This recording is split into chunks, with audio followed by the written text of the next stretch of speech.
Since the beginning of time, humans have sought meaning.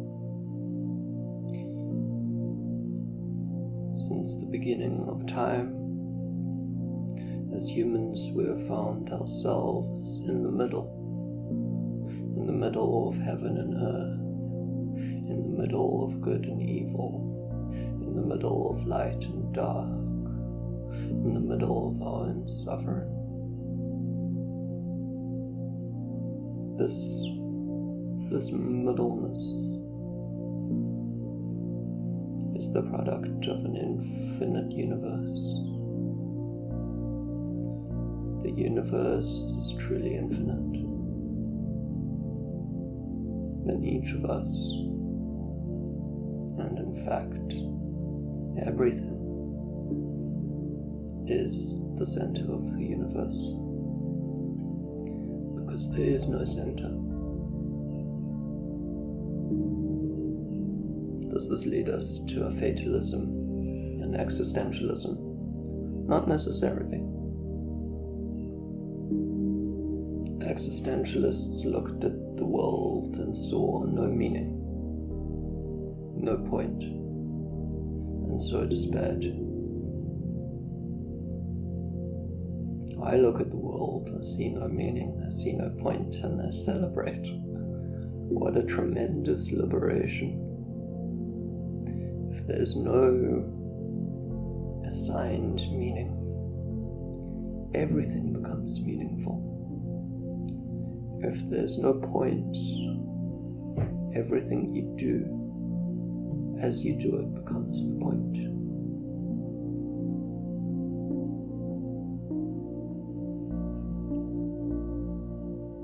Yet as humans we live in the veil of ignorance, always looking for an objective, a goal, a point, a realization, a journey to a destination, not a journey in of itself. When the Taoists talk of the way of 10,000 steps, the endless way, they say each step is more pleasurable than the last.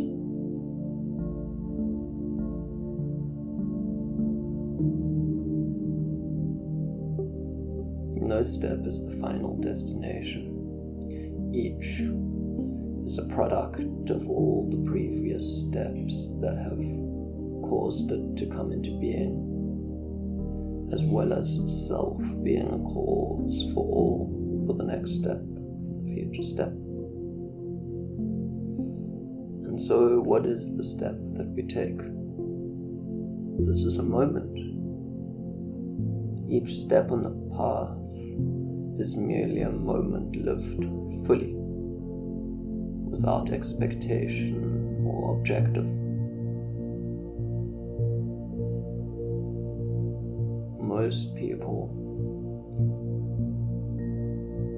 walk seldom few steps on the path.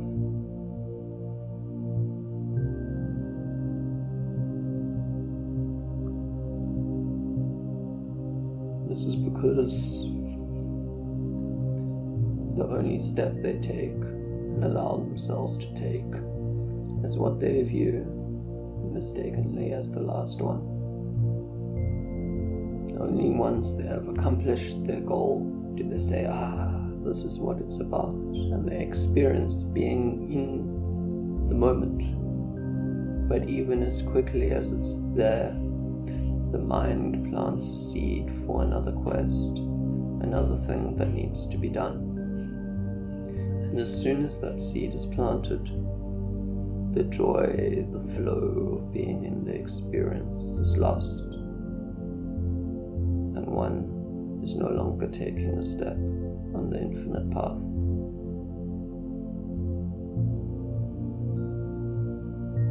Why does this happen? Why is the seed planted?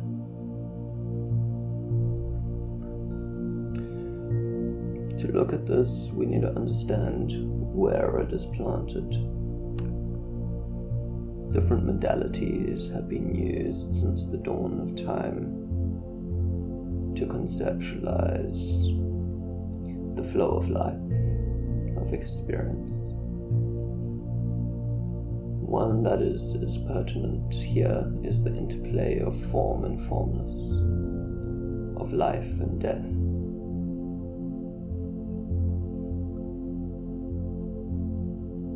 When one experiences the peak of life, the peak of form, of solidity, of being, of celebration, of existence,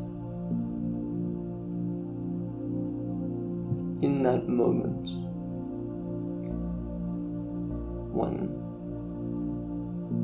one wishes to the inverse, the absolute formless, the absolute stillness.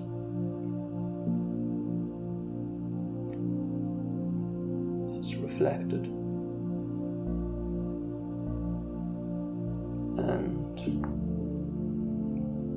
because of ignorance we go, I am in the form, therefore I am not in the formless.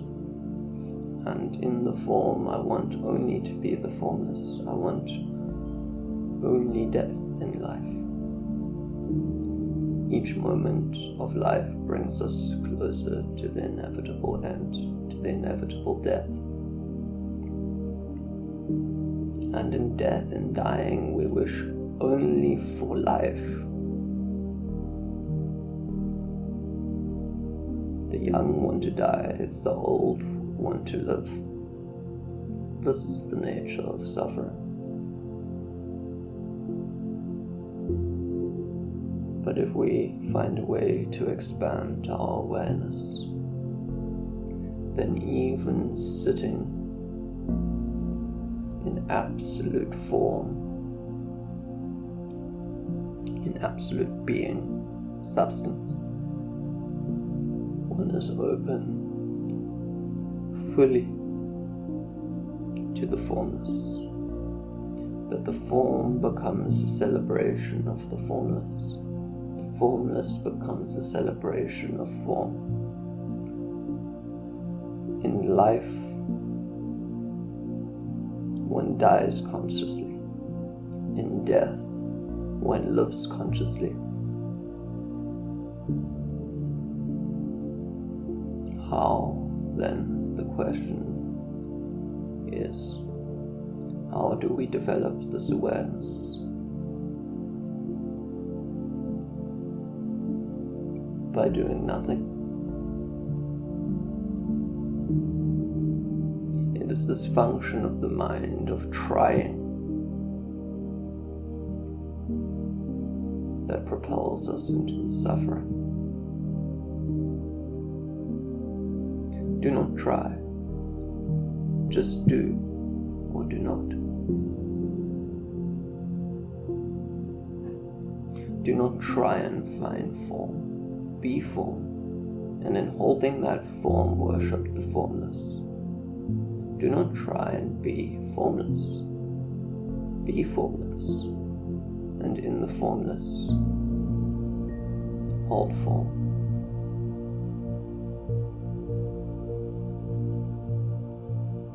A technique can be given through human history across different traditions and different peoples. Many techniques have been given.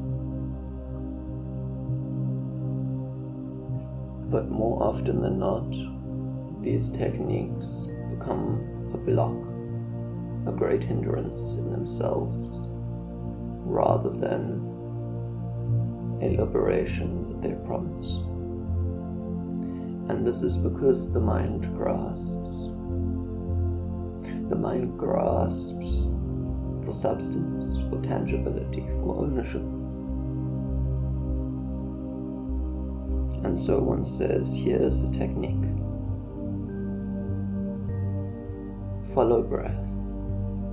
Be with breath completely. From the inhale to the stillness at the top of the breath, to the exhale, to the stillness at the bottom. Every moment of breath, be with it. Whenever you're not with it, and you're aware you're not with it, allow that awareness to return you to breath, to being with the flow. Now, this teaching is not to say that breath is special. This technique is not an end in itself. Because what is the technique? The technique is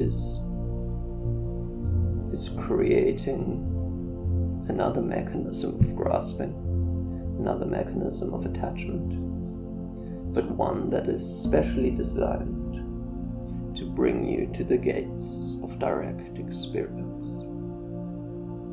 What do I mean by this?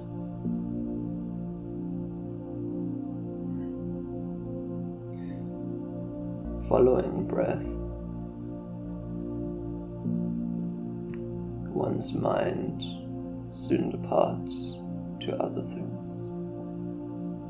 Very difficult to stay even one full inhale, one full exhale, one full cycle, in that the mind will have left and come back 1,000 times. The technique is this mechanism. The technique is going back to breath, back to breath, back to breath. But this is not an end in itself. One can carry on coming back to breath one's whole life. And what this really means is one has left breath and carried on leaving breath one's whole life. Or more accurately, one has left the moment. One has left direct experience continually throughout life. Better to never enter the moment, to be completely lost, completely out of breath one's whole life. If one can do that, then that is technique, and it will take you to the same gateway of direct experience. It is in this technique, this traveling, bringing the mind back and then the mind departing, bringing the mind back, the mind departing. It is in this movement that we generate dissatisfaction. When we are with breath, we are holding tension, we don't want to lose it. When we are out of breath, as soon as we are aware, we generate tension. Oh no, we must be back with breath. Aversion. And this quality of grasping and aversion is the core quality of suffering. The technique is merely to make this apparent, not an end in itself. Suffering is no end in itself. But if one learns how to suffer, then the suffering blooms into liberation, blooms into joy, into love, into life.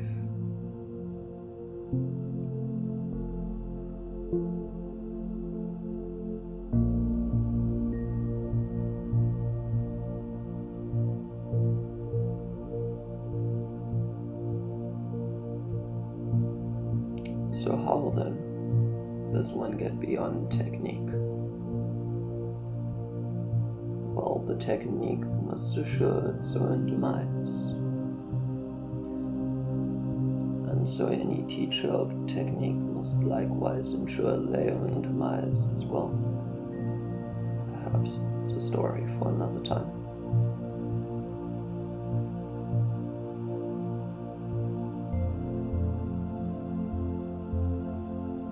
But by being with suffering, by being with the technique, by being with this quality of mind, of grasping and aversion, one may surrender to this flow back and forth. one may surrender to the nature of one's experience, to the nature of one's suffering. And in that surrender, there's tremendous freedom. But that surrender cannot be taught. There's no technique for surrender. Merely a technique to encourage it. In the Zen tradition, a different form of meditation is Zazen, just sitting. It is a technique of techniqueless. Just sit. What does that mean? Just to sit and do nothing else but be sitting. Well, if you try, you will soon find that this is the height of impossibility, to just sit and not also be thinking and running and fighting and lying and crying. The mind is constantly busy, constantly turning. And on the deeper levels, the whole body is in a constant flux and flow. And there's absolutely nothing wrong with this. In fact, it's the idea, the illusion, that we can control this flow, that we can exit this flow, that we can dominate this flow, that we can escape this flow, that we can do anything other than be this flow that causes us so much trouble. So techniques vary. Another technique common to meditation is finding an object to focus the mind on, a spot on the floor, or a mantra in your mind, a word in your mind that you repeat. And by focusing on the one thing, the mind becomes sharp. And in that sharpness of absolute focus, where nothing exists but you and the object of your awareness, of your concentration, again you are taken to the doors of surrender, because it is a tremendous effort to maintain such a concentration. The mind will embark and then one will bring it back, and the same flow of aversion, of grasping, of suffering is present. And the more one suffers, one gets tired, so very tired. The mind becomes tired, concentrating, holding. And so eventually it has no choice but to surrender. And in that surrendering, the object that one is focusing on disappears. The one who is focusing on the object disappears.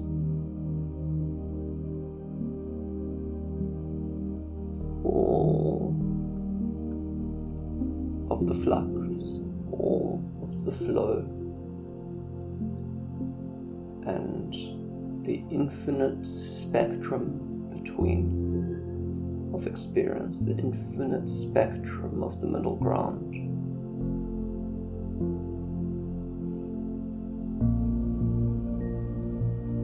rather than being a habitat of suffering, a well of pain, becomes a well of wisdom, a habitat of compassion.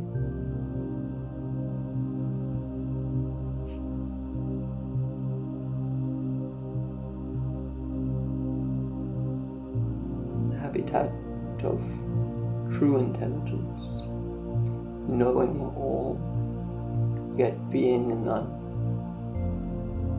Knowing none, yet being all.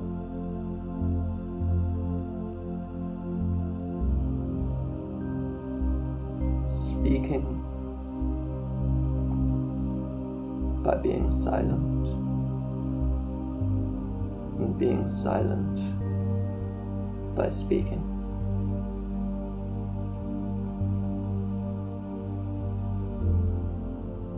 This may sound paradoxical, but all paradoxes are reconciled through awareness. The universe is infinite.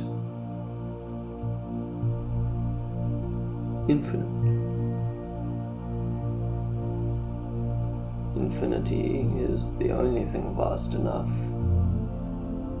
to contain contradiction, to contain paradox, and in doing so be utterly uncontradictory, utterly harmonious, utterly unparadoxical.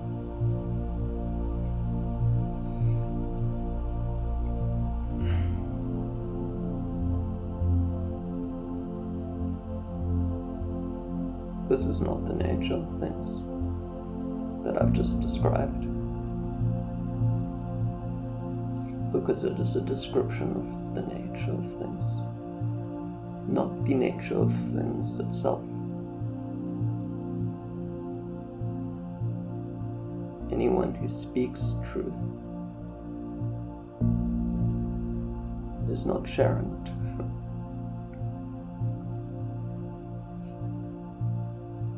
Because truth cannot be spoken.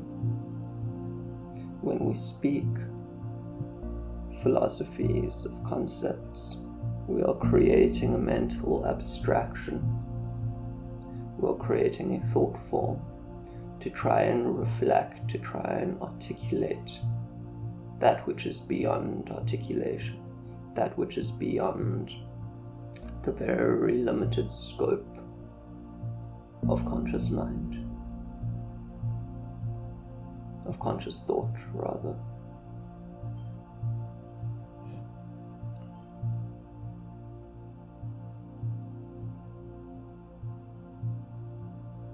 And so we tend to cause more suffering when we get a taste of this path, when we get a taste of surrender, because we want to share. So we speak of it, and in speaking of it, informing this thought, we may even trick ourselves where we start believing, oh, this is it, this is what I've been looking for.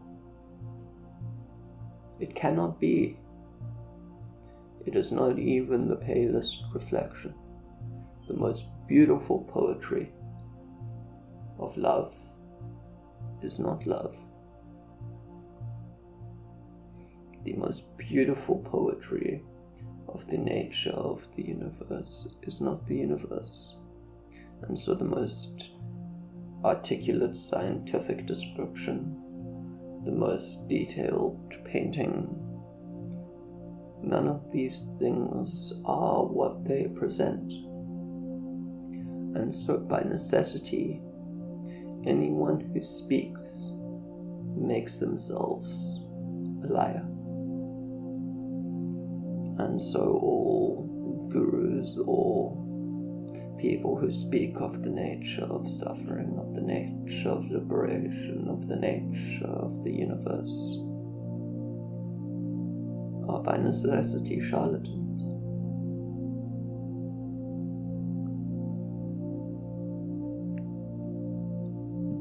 Some admit it, others don't. There's nothing wrong with being a fraud. There's nothing wrong with being a charlatan, so long as we hold the awareness that all the words, all the pictures, all the advice, all the technique is useless completely. All the teachings are useless completely. And only in being useless, only in recognizing the futility, only in experiencing the futility, do they become truly useful.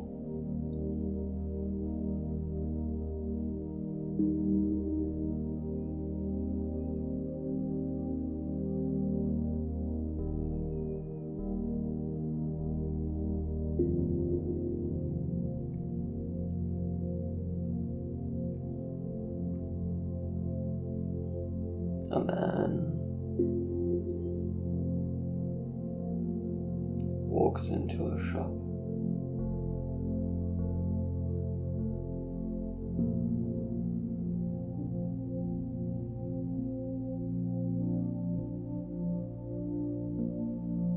The shopkeeper asks him, "How may I help you today, sir?"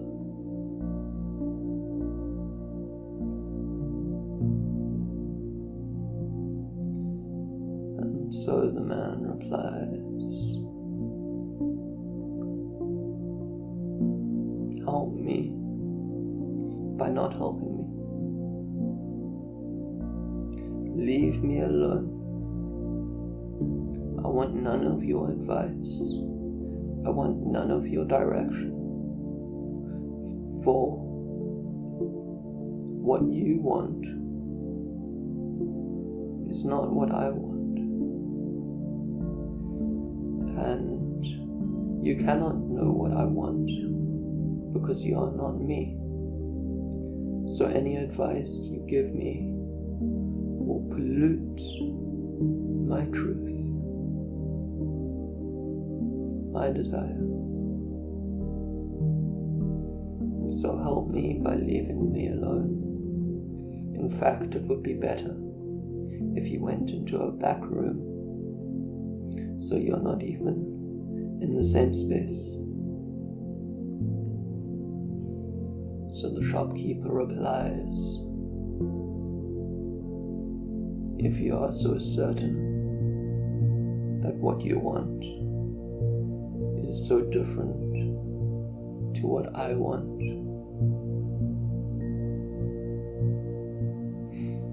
then surely whatever I want cannot disturb what you want, because you already know what you want. So any advice I offer, if that is truly what you want, will not lead you astray. My words, my advice are only dangerous,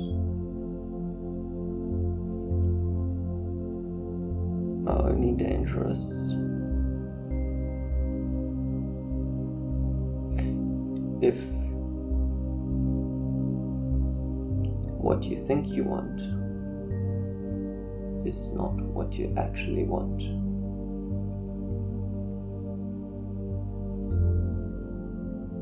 And so anyone who speaks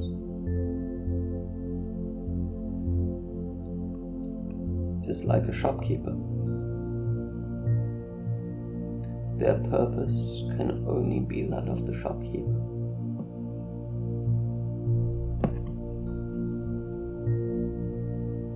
To say, to draw awareness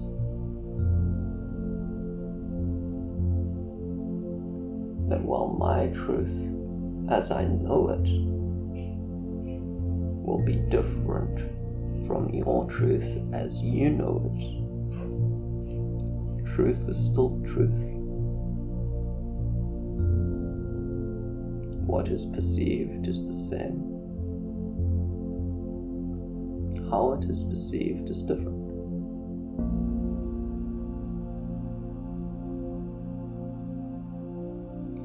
And it is in assigning importance to how we see things that we cause suffering to others, that we interfere with others.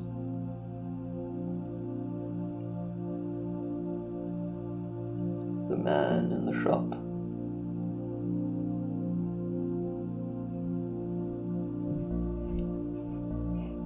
sees the root of what he wants, the root of his truth, of his desire, as remediable only through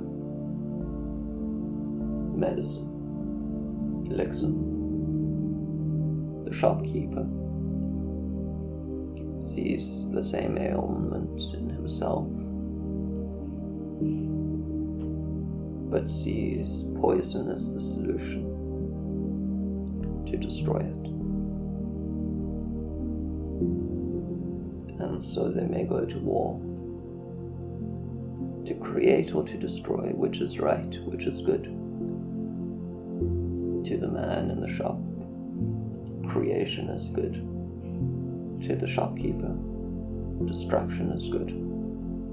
This is both of their experiences, coming from the same root truth, merely perceived differently. And so, an essential quality that in these times especially we must learn to cultivate is a non-identification, a non-importance of our perception. But our perception is all we have, all we appear to have. It's all we know. How can we not take it so seriously? We've been trained since birth to be confident. But anyone who's trained to be confident has no confidence to begin with. And so the technique of distraction, the technique of the shopkeeper,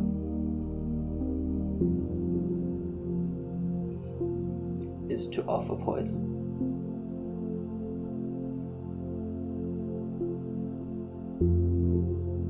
A poison that is poisonous to all which you hold dear.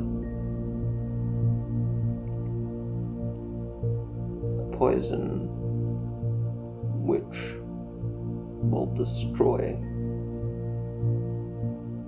all importance you hold onto one perspective or another, one belief or another. And what is left then?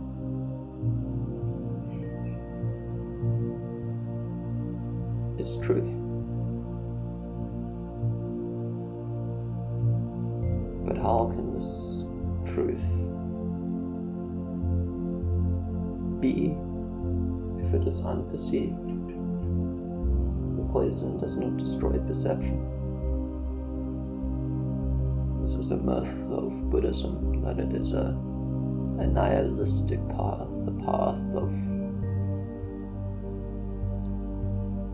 of becoming nothing, of dying, of spiritual suicide.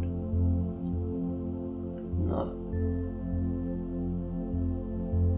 This is not the case. What is destroyed is not the faculty to perceive, but it's the faculty to hold on to perception, to see perception as truth. And it is through the destruction of this malady, of this ignorance, that liberation is known.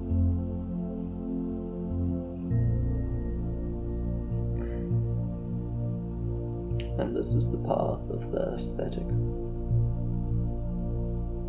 Remove, destroy everything that is a product of this grasping onto perception. You perceive the world as it is. You react to that perception by going, I am me, I am different to everybody else. You react to that perception by going, therefore, because of my difference, I am better. Or mayhaps I am worse.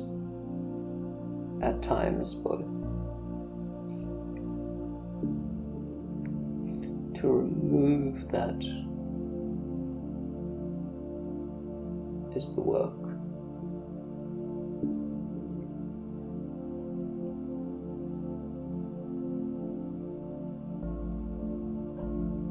And so the aesthetic will shave off all their hair. Because what is a hairstyle? If not a reaction to perception, to how you perceive things to be. And they will remove all their clothes, lay them down, take on a simple robe. Because what is fashion, if not a reaction to how you perceive things to be?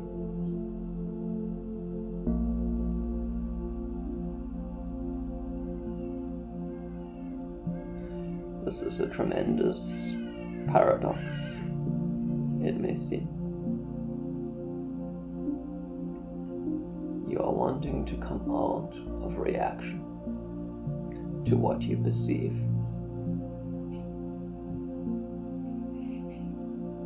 And so you react by destroying all the products of your reaction. This is asceticism, and this is what is referred to as using a thorn to remove a thorn, using an ailment to come out of the ailment. It is one path. The other side is the man who enters the shop. He who wants to build, who wants to create. And so he sees his reaction, his identification with his perception.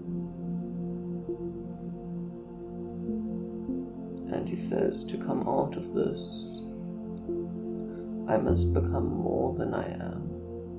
I must become more than a monkey, swinging from branch to branch, thought to thought, reaction to reaction. And so the mind creates a perception, an idea. What would it look like if I didn't react? There was no reaction, merely pure perception.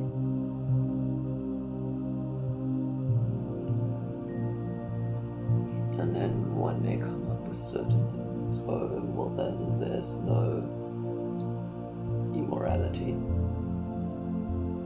One is not reacting, so one does not get angry. One is calm, always.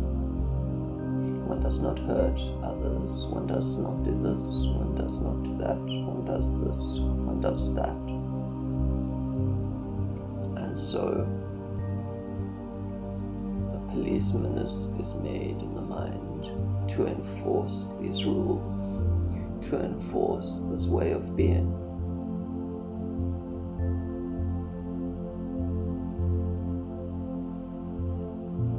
Another contradiction, another paradox, another reaction to the recognition of reaction.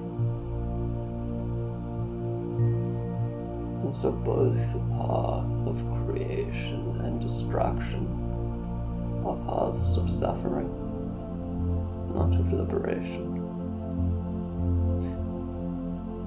But this is not all they are, or all they can be. Because he who walks the the path of destruction may arrive at a point where the only thing that remains is he who destroys, is the mechanism that has been created that serves the purpose of dissolving, of destroying. And if this mechanism does not destroy itself, then it will flip, and the path will change, and it will become a path of creation. And likewise, in a path of creation, one will build and build and build and be better and better and better, and at a certain point, one may be all but indistinguishable in action, in thought, to one who perceives without reaction. One may live life like that, perfectly. But while there's still the mechanism of mind, the technique of enforcement, while that still exists, it is not perfect. While there's still an effort to generate the image of what it should look like, it doesn't become the image, it is the truth that is reflecting. And so one may reach that perfect point, that perfect reflection, yet have the remaining imperfection, and then embark on the path of destruction.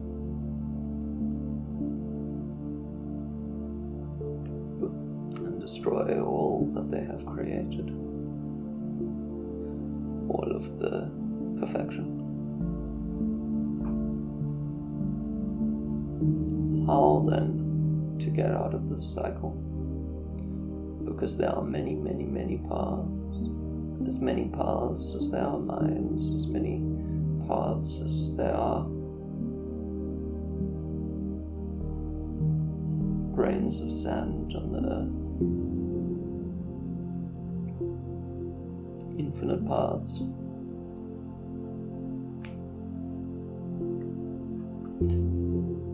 But all paths must surrender themselves completely if they are to become the great path, the only path, the all-pervading way. For the path of destruction, this means the destroyer surrendering itself to itself. As the poet Rumi says, be like snow, wash yourself of yourself.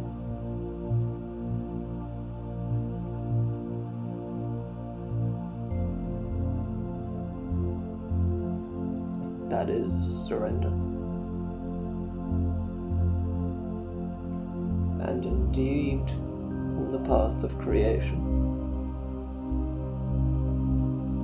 the mechanism of enforcement, one's life is being lived as a direct reflection of what an enlightened life would look like, a life of clear perception would look like. The enforcement must surrender itself, must wash itself, must abandon itself, so that only truth may remain. Otherwise,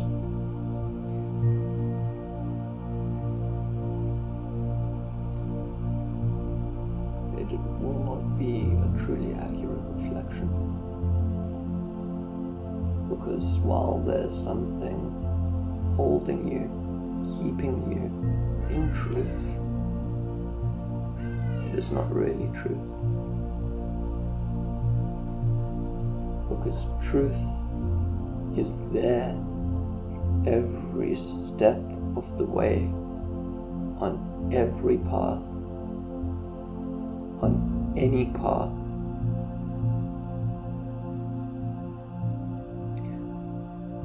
And so we come to the middle way.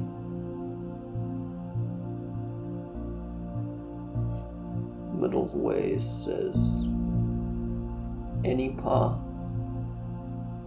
is the path of liberation. Any activity is an activity of liberation. Any technique is a technique of liberation. So long as there is surrender. And so do not wait. Do not wait until all has been destroyed to surrender. Do not wait until all has been created to surrender. Surrender every step along the way. Even as you create, surrender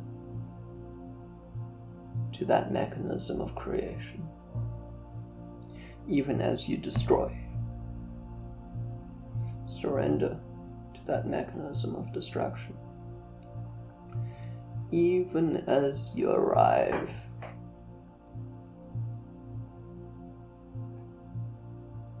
at the point, the end of the path of destruction, where there only is the destroyer that remains, and the destroyer plants the seed of the creator. And even at the end of the path of creation, where the creator plants the seed of the destroyer, surrender. Surrender to your suffering. Surrender to this eternal cycle, the flux and the flow, the yin and the yang.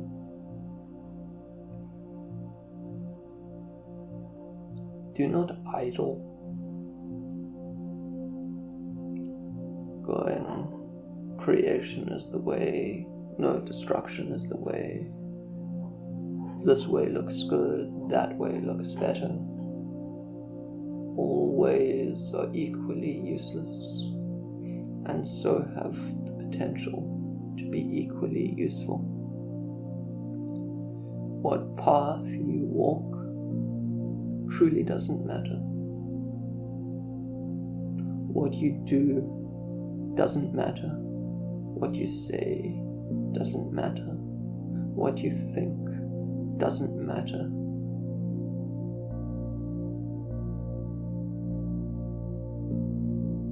If anything matters, it is how you do it. The quality of consciousness, the quality of mind.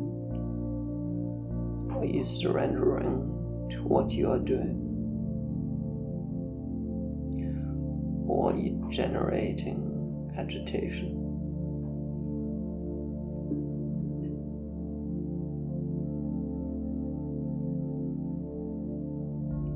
This is the gift of depression, if we listen clearly. This is the gift of meaninglessness, if we listen clearly. If we surrender to depression, if we surrender to the fact that nothing matters, if we surrender to our own worthlessness, we become infinitely worthwhile.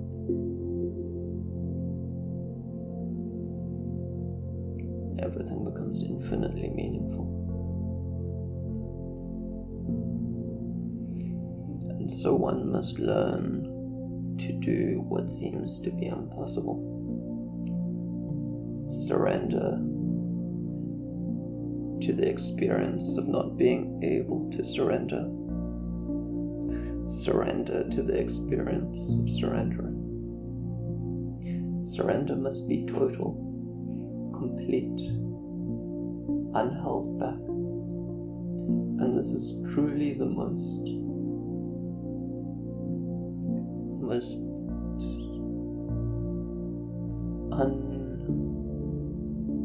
uncausable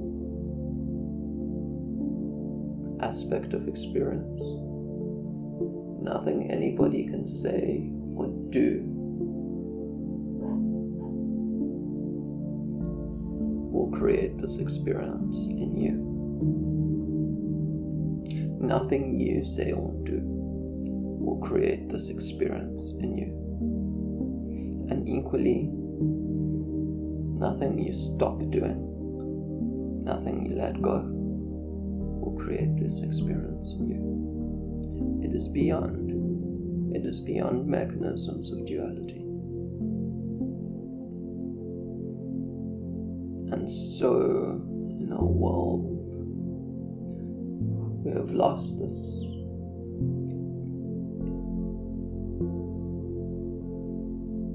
People hold onto their paths as truth because surrendering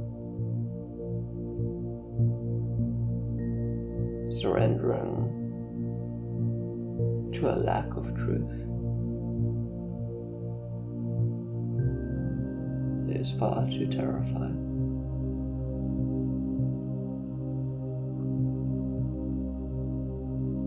This total surrender, different paths, ultimately culminate in a taste of. And so this is the hero's journey. This is the drop of elixir at the end of the quest. But tasting that drop of elixir, does one then try and find it again? Seek it out if you want? Or does one say, the elixir came to me, not the other way around? Any attempt to search it out is futile. I'm not going to go anywhere. I'm not going to search it out. Nothing wrong with this either. To go or not to go, to be or not to be, is not the question that is useful to humankind.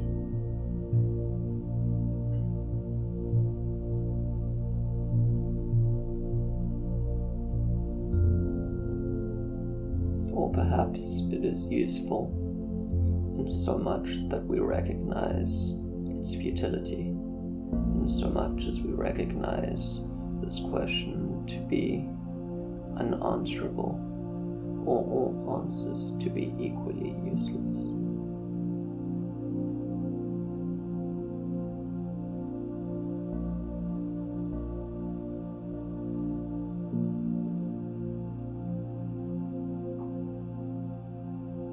Enough now.